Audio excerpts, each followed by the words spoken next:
The Ransom of Red Chief. It looked like a good thing, but wait till I tell you. We were down south in Alabama, Bill Driscoll and myself, when this kidnapping idea struck us. It was, as Bill afterward expressed it, during a moment of temporary mental apparition. But we didn't find that out till later. There was a town down there, as flat as a flannel cake, and called Summit, of course. It contained inhabitants of as undeleterious and self-satisfied a class of peasantry as ever clustered around a maypole. Bill and me had a joint capital of about $600, and we needed just $2,000 more to pull off a fraudulent town lot scheme in western Illinois with. We talked it over on the front steps of the hotel. Philoprogenitiveness, says we, is strong in semi-royal communities. Therefore, and for other reasons, a kidnapping project ought to do better there than in the radius of newspapers that send reporters out in plain clothes to stir up talk about such things.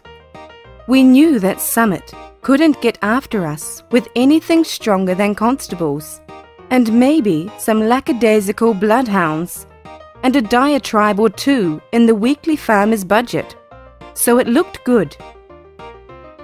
We selected for our victim the only child of a prominent citizen named Ebenezer Dorset.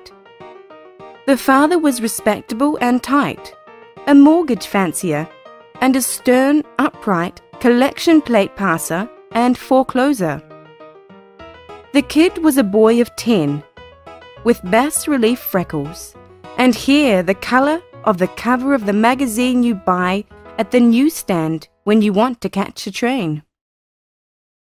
Bill and me figured that Ebenezer would melt down for a ransom of $2,000 to a cent.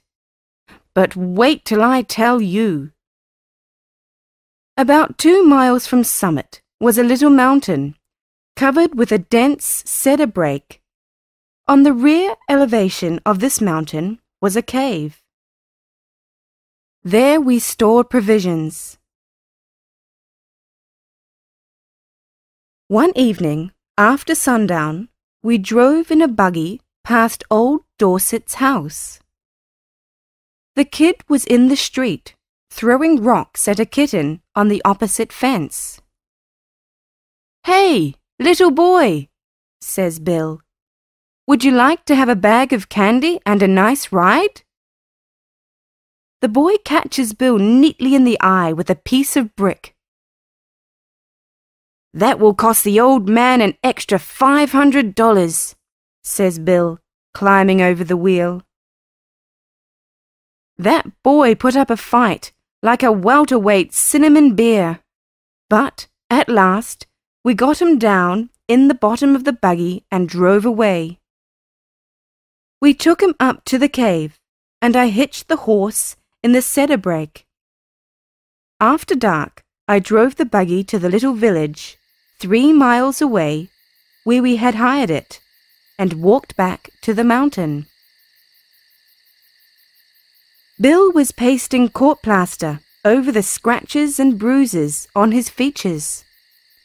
There was a burning behind the big rock at the entrance of the cave, and the boy was watching a pot of boiling coffee, with 2 buzzard tail feathers stuck in his red hair.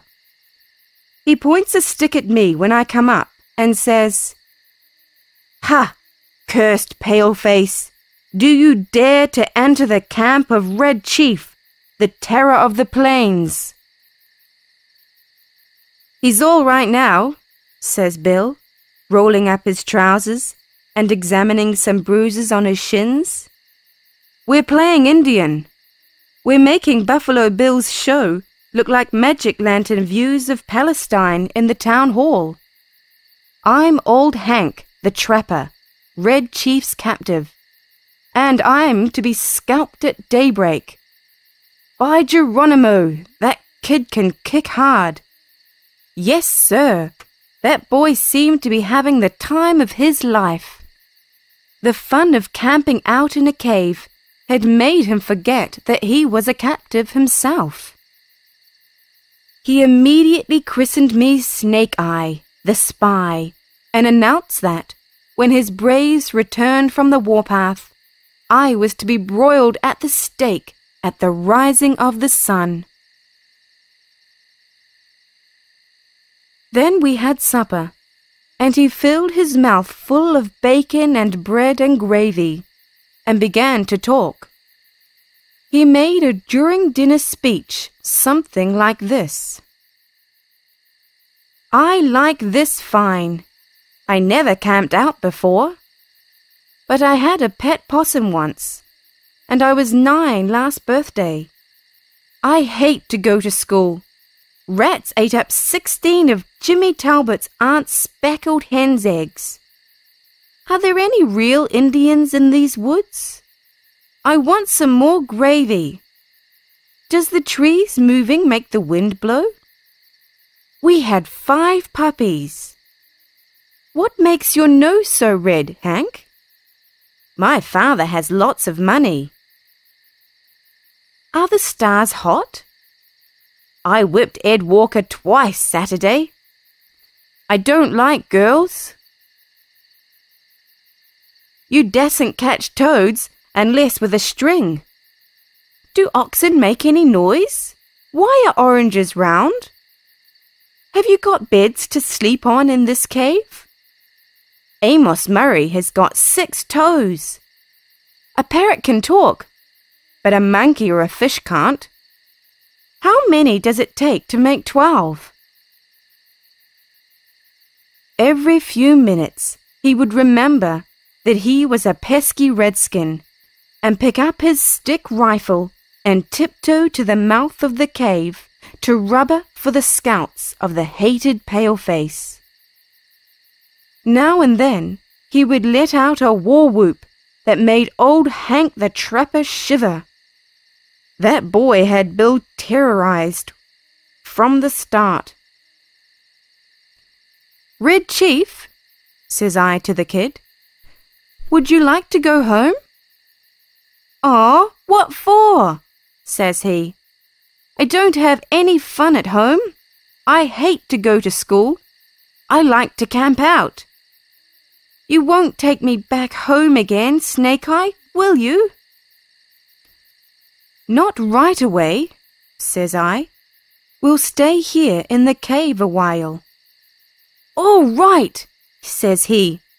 That'll be fine. I never had such fun in all my life. We went to bed about 11 o'clock. We spread down some wide blankets and quilts and put Red Chief between us. We weren't afraid he'd run away. He kept us awake for 3 hours, jumping up and reaching for his rifle and screeching, "Hist, pard!" in mine and Bill's ears, as the fancied crackle of a twig or the rustle of a leaf revealed to his young imagination the stealthy approach of the outlaw band. At last, I fell into a troubled sleep and dreamed that I had been kidnapped and chained to a tree by a ferocious pirate with red hair. Just at daybreak, I was awakened by a series of awful screams from Bill. They weren't yells, or howls, or shouts, or whoops, or yelps, such as you'd expect from a manly set of vocal organs. They were simply indecent, terrifying, humiliating screams, such as women emit when they see ghosts or caterpillars. It's an awful thing to hear a strong, desperate, fat man scream incontently in a cave at daybreak. I jumped up to see what the matter was. Red Chief was sitting on Bill's chest, with one hand twined in Bill's hair. In the other, he had the sharp case knife we used for slicing bacon, and he was industriously and realistically trying to take Bill's scalp, according to the sentence that had been pronounced upon him the evening before. I got the knife away from the kid and made him lie down again. But from that moment, Bill's spirit was broken. He laid down on his side of the bed, but he never closed an eye again in sleep as long as that boy was with us. I dozed off for a while, but along towards sunup, I remembered that Red Chief had said I was to be burned at the stake at the rising of the sun. I wasn't nervous or afraid, but I sat up and lit my pipe and leaned against a rock. "What you getting up so soon for, Sam?" asked Bill. "Me?" says I. "Oh, I got a kind of pain in my shoulder. I thought sitting up would rest it." "You're a liar," says Bill. "You're afraid. You was to be burned at sunrise, and you was afraid he'd do it, and he would too, if he could find a match. Ain't it awful, Sam? Do you think anybody will pay out money to get a little imp like that back home?" "Sure," said I. "A rowdy kid like that is just the kind that parents dote on.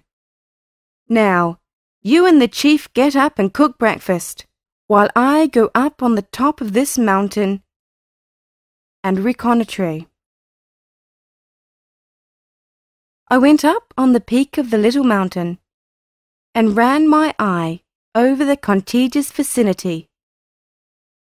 Over towards summit, I expected to see the sturdy yeomanry of the village, armed with scythes and pitchforks, beating the countryside for the dastardly kidnappers.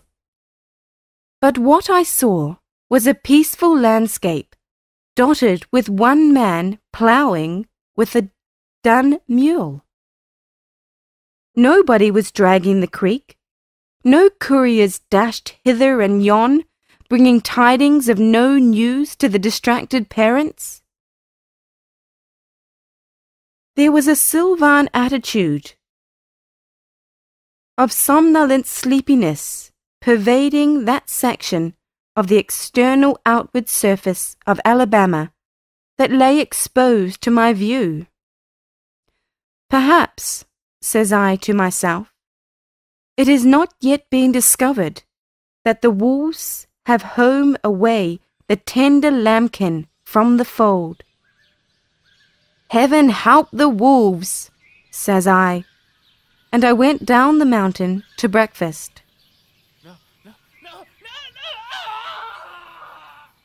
When I got to the cave, I found Bill backed up against the side of it, breathing hard, and the boy threatening to smash him with a rock half as big as a coconut. "He put a red-hot boiled potato down my back," explained Bill, "and he smashed it with his foot, and I boxed his ears. Have you got a gun about you, Sam?" I took the rock away from the boy and kind of patched up the argument. "I'll fix you," says the kid to Bill. "No man ever yet struck the Red Chief but what he got paid for it. You better beware." After breakfast, the kid takes a piece of leather with strings wrapped around it out of his pocket and goes outside the cave unwinding it. "What's he up to now?"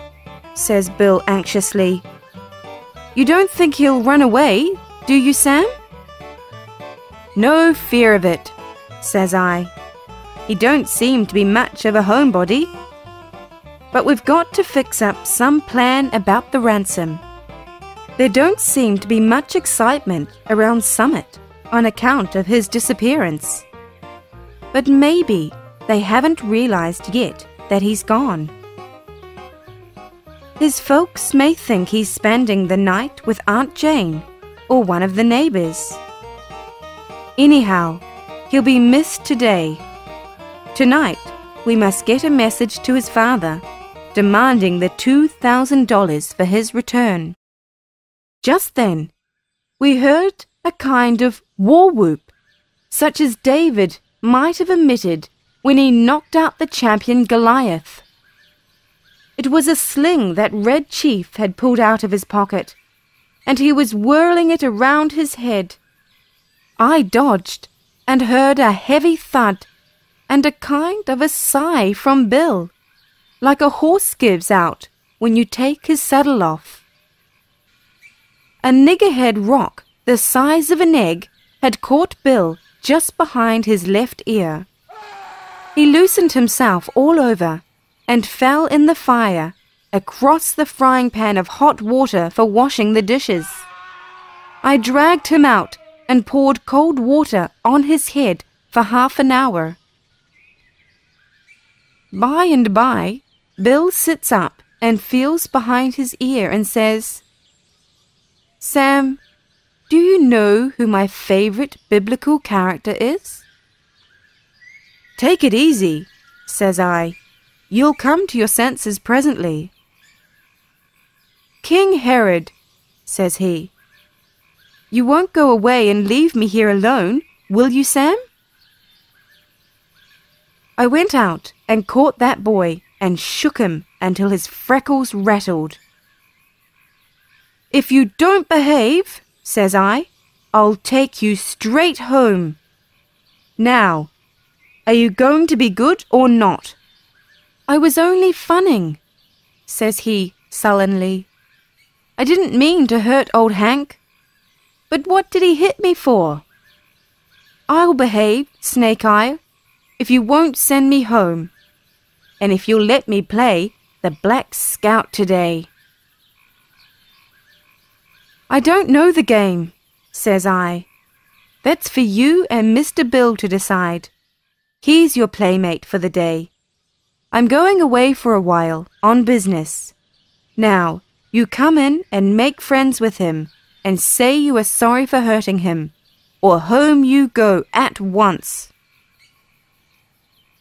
I made him and Bill shake hands, and then I took Bill aside and told him I was going to Poplar Cove, a little village 3 miles from the cave, and find out what I could about how the kidnapping had been regarded in Summit. Also, I thought it best to send a peremptory letter to Old Man Dorset that day, demanding the ransom and dictating how it should be paid. "You know, Sam," says Bill, "I've stood by you without batting an eye in earthquakes, fire and flood, in poker games, dynamite outrages, police raids, train robberies and cyclones. I never lost my nerve yet till we kidnapped that 2-legged skyrocket of a kid. He's got me going. You won't leave me long with him, will you, Sam?" "I'll be back sometime this afternoon," says I. "You must keep the boy amused and quiet till I return. And now, we'll write the letter to old Dorset."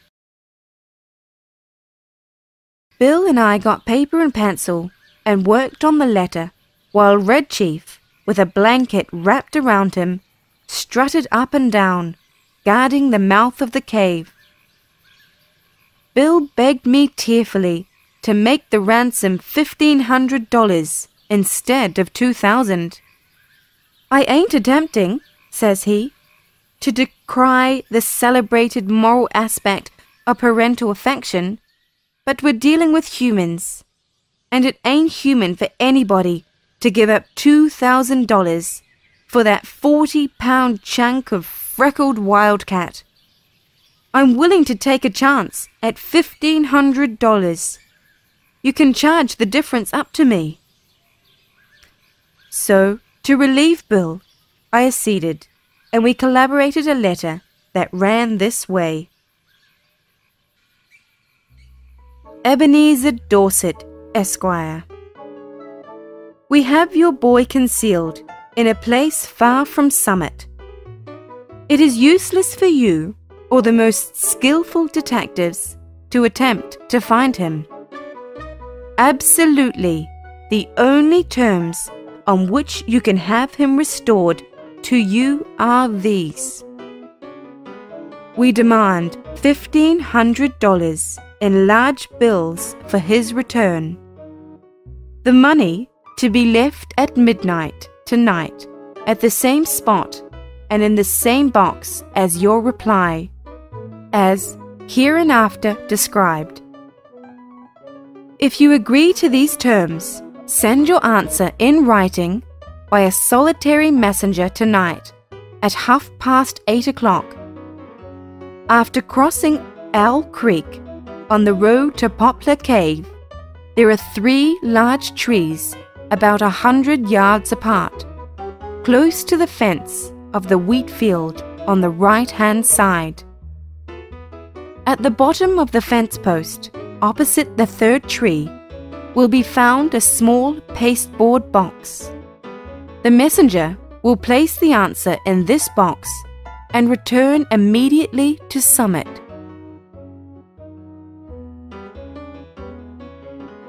If you attempt any treachery or fail to comply with our demand as stated, you will never see your boy again.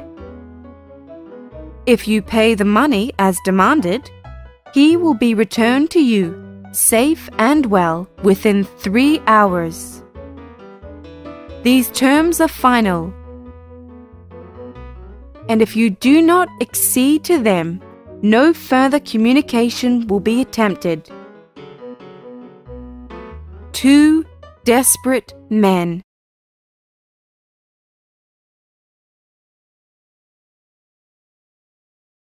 I addressed this letter to Dorset and put it in my pocket. As I was about to start, the kid comes up to me and says, "Oh, Snake Eye, you said I could play the Black Scout while you was gone." "Play it, of course," says I. "Mr. Bill will play with you." "What kind of a game is it?" "I'm the Black Scout," says Red Chief, "and I have to ride on the stockade to warn the settlers that the Indians are coming. I'm tired of playing Indian myself. I want to be the Black Scout." "All right," says I. "It sounds harmless to me. I guess Mr. Bill will help you foil the pesky savages." "What am I to do?" asks Bill, looking at the kid suspiciously. "You are the horse," says Black Scout. "Get down on your hands and knees. How can I ride to the stockade without a horse?" "You'd better keep him interested," said I, "till we get the scheme going. Loosen up." Bill gets down on his all fours, and a look comes in his eye like a rabbit's when you catch it in a trap. "How far is it to the stockade, kid?" he asks, in a husky manner of a voice. 90 miles, says the Black Scout. "And you have to hump yourself to get there on time. Whoa, now!"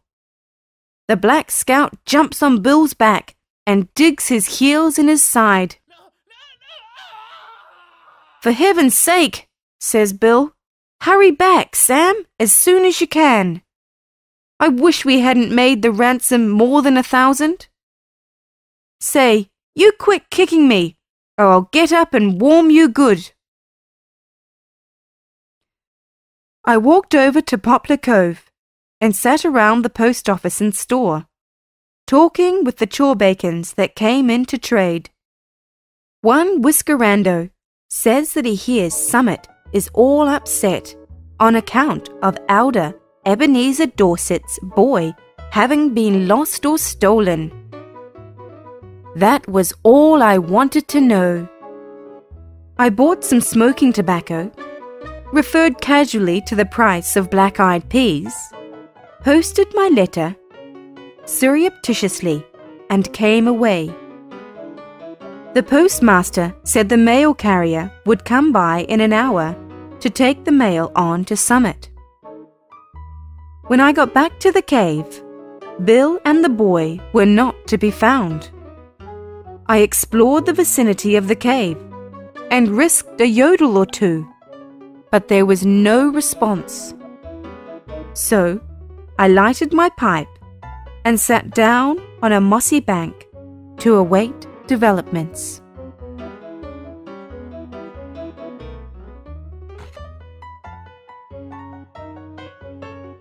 In about half an hour, I heard the bushes rustle, and Bill wobbled out into the little glade in front of the cave. Behind him was the kid, stepping softly like a scout, with a broad grin on his face.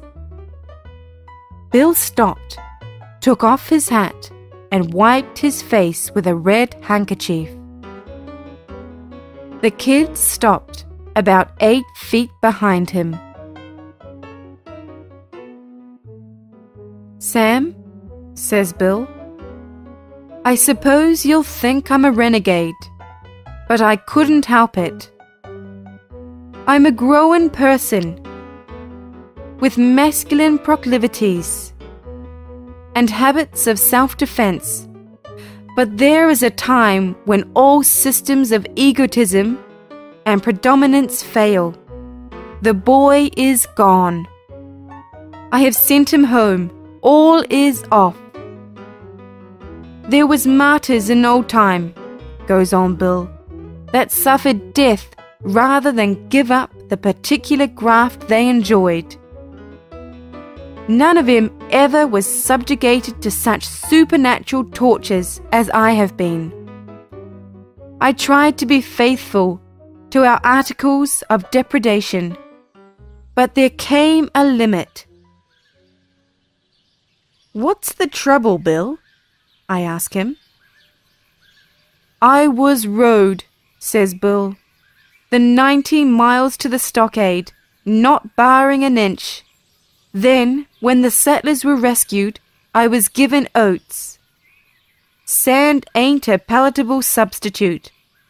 And then, for an hour, I had to try to explain to him why there's nothing in holes, how a road can run both ways, and what makes the grass green. I tell you, Sam, a human can only stand so much. I takes him by the neck of his clothes and drags him down the mountain. On the way he kicks my legs black and blue from the knees down, and I've got to have 2 or 3 bites on my thumb and hand cauterized. But he's gone," continues Bill. "Gone home. I showed him the road to Summit and kicked him about 8 feet nearer there at one kick. I'm sorry we lose the ransom, but it was either that or Bill Driscoll to the madhouse." Bill is puffing and blowing, but there is a look of ineffable peace and growing content on his rose-pink features. "Bill," says I, "there isn't any heart disease in your family, is there?" "No," says Bill. "Nothing chronic except malaria and accidents." "Why?" "Then you might turn around," says I, "and have a look behind you."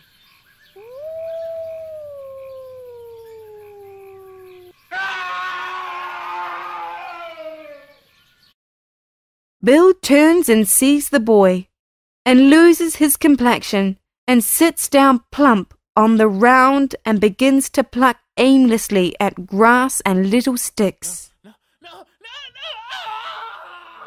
For an hour, I was afraid for his mind. And then I told him that my scheme was to put the whole job through immediately, and that we would get the ransom and be off with it by midnight if old Dorset fell in with our proposition. So Bill braced up enough to give the kid a weak sort of smile and promised to play the Russian in a Japanese war with him as soon as he felt a little better. I had a scheme for collecting that ransom without danger of being caught by counterplots that ought to commend itself to professional kidnappers. The tree under which the answer was to be left, and the money later on, was close to the road fence with big beer fields on all sides.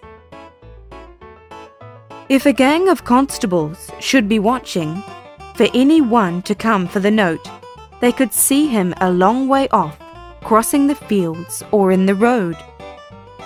But no siree.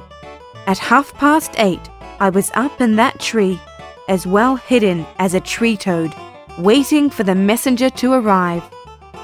Exactly on time, a half-grown boy rides up the road on a bicycle, locates the pasteboard box at the foot of the fence post, slips a folded piece of paper into it, and pedals away again, back towards Summit.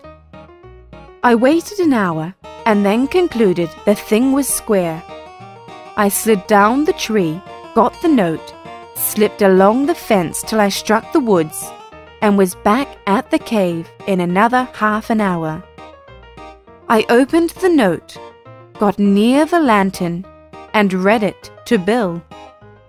It was written with a pen in a crabbed hand, and the sum and substance of it was this: 2 desperate men. Gentlemen, I received your letter today by post, in regard to the ransom you ask for the return of my son. I think you are a little high in your demands, and I hereby make you a counter proposition, which I am inclined to believe you will accept. You bring Johnny home and pay me $250 in cash, and I agree to take him off your hands. You had better come at night, for the neighbors believe he is lost, and I couldn't be responsible for what they would do to anybody they saw bringing him back. Very respectfully, Ebenezer Dorset.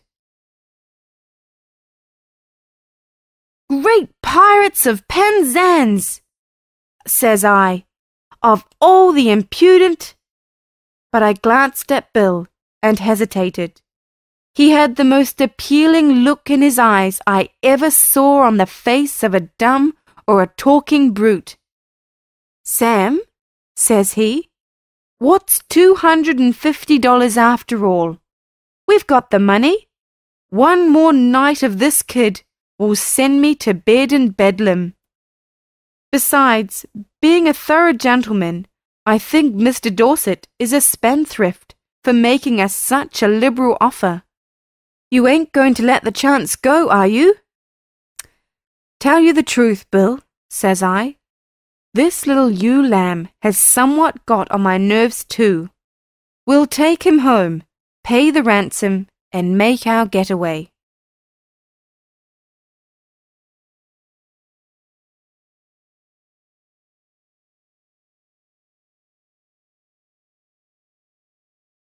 We took him home that night. We got him to go by telling him that his father had bought a silver-mounted rifle and a pair of moccasins for him, and we were going to hunt bears the next day. It was just 12 o'clock when we knocked at Ebenezer's front door. Just at the moment when I should have been abstracting the $1,500 from the box under the tree, according to the original proposition, Bill was counting out $250 into Dorset's hand. When the kid found out we were going to leave him at home, he started up a howl like a calliope and fastened himself as tight as a leech to Bill's leg. His father peeled him away gradually, like a porous plaster. "How long can you hold him?" asks Bill. "I'm not as strong as I used to be," says old Dorset. but I think I can promise you 10 minutes. Enough, says Bill. In 10 minutes, I shall cross the central, southern, and middle western states and be legging it trippingly for the Canadian border. And, as dark as it was, and as fat as Bill was, and as good a runner as I am, he was a good mile and a half out of Summit before I could catch up with him.